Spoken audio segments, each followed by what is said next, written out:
Technology is improving every day. This takes a great effect on our life, even if we do not realize it. One major factor of this is social media. Social media affects our everyday lives. How many of y'all use the apps like TikTok, Instagram, or Snapchat? Personally, I know I have all of them. They are fun apps, don't get me wrong, but have you ever considered what it does for your mental health? According to the Pew Research Center, posted January 12, 2017, 81% of teenagers in the United States use social media. So you may be wondering, how can social media be that bad for your health if 81% of teens using it? Most people, including myself, when they post something, they're doing it for an audience. You are posting something looking for positive feedback and validation. I know personally when I post something, I look to see how many people like my post and how many people commented on it. So let's say you did not get the love you think you deserved on what you just posted. Do you think this is going to make you feel happy and positive? No, this is going to make you feel like you did something wrong and put doubt on yourself in your mind. The validation you are trying to receive online is blocking you from the real life connections you could be making. Not only looks comes into play with this, it also includes lifestyles. If you see all over social media people living this extravagant lifestyle and having everything they could, this could lead to jealousy and put in our minds that we are not good enough and we are not good enough to have this lavish lifestyle.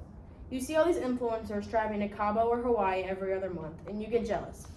You get FOMO, the fear of missing out. And this can lead to depression and not understanding why you don't have that life. Your brain can simply not wrap around of how you are unworthy for that lifestyle. What makes them deserve this lifestyle more than you? All of these things can lead you to depression and mental illness. Constantly comparing yourself can never be good for anyone. Constantly wondering why your life doesn't look like that, or why can't I have those things, will never work out in your favor.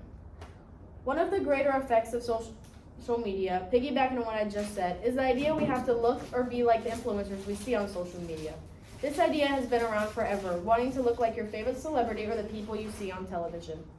January 8th, 2024, Yale Medicine posted an article with a quote from Linda Mays, the chair of the Yale Child Study Center, saying, "The issues we face now with social media are similar to those we have faced when television came out." Although this has been around for a long time, social media has brought it to a new level and increased comparisons we make with ourselves and others. Young children included have so much access to the internet now, where they are exposed to so many things so young. Young kids' minds are shaped into a negative way. Adolescents should not be on apps like TikTok. Them being on these apps could expose them to unrealistic standards, and the apps put on unrealistic standards on children of how they should look and act.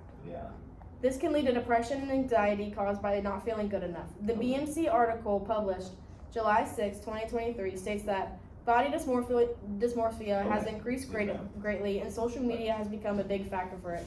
We see people online with the perfect body or our dream body, and we get upset because we cannot have that. This leads to addictions and eating disorders that are caused by people who want to have the perfect body.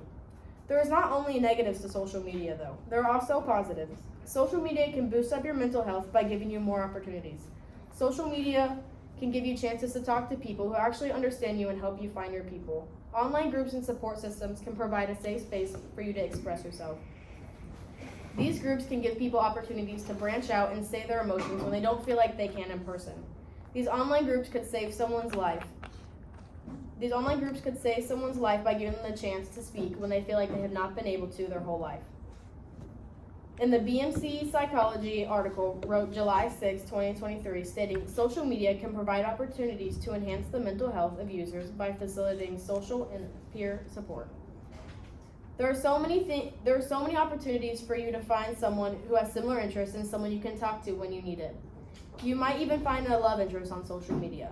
With dozens of dating apps at our fingertips, the journey to find the love of your life could be all digital. Now individuals have the power to actively search for and connect with potential partners based on shared interests, values, and preferences. Countless individuals have found their happily ever after in these apps, forming deep and meaningful connections. Lastly, social media is a great way to stay connected with your family members, especially the long distance ones that you don't get to see as much. Personally, I know my grandparents love when I post on social media so they can see me. In conclusion, social media has many pros and cons to it. We can meet new people, explore new opportunities, but I think it's important to remember we are not useless, and we have to be mindful of what we see on social media. We have to take into account that social media is not always realistic, and we cannot base our life on influencers. We need to put our mental health first and not what others think or see as us. As I finish my speech, I would like to say one thing. You never have to change yourself to meet standards, and social media does not define you. Thank you for listening to my speech, and I hope you take my message into consideration.